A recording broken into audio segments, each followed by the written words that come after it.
নমস্কার সকলে, তোমরা কেমন আছো? এই আমি বসে গিয়েছি সবজি নিয়ে।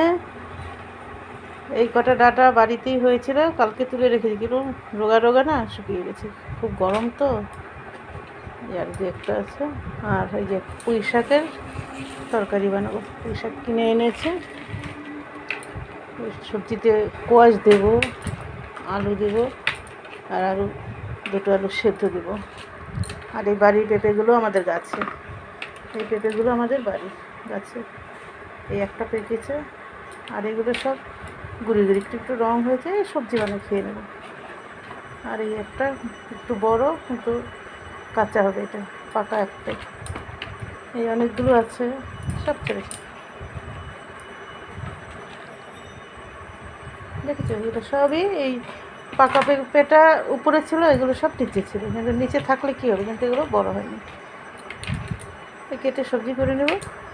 আর একটা কালো লঙ্কা গাছের পেকেছিল, নিয়ে এসেছি, এই আজকে রান্না করব। আর রসুন বাটা করব,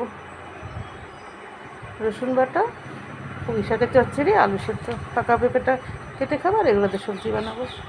ভিডিওটা তাহলে এখানেই রাখছি।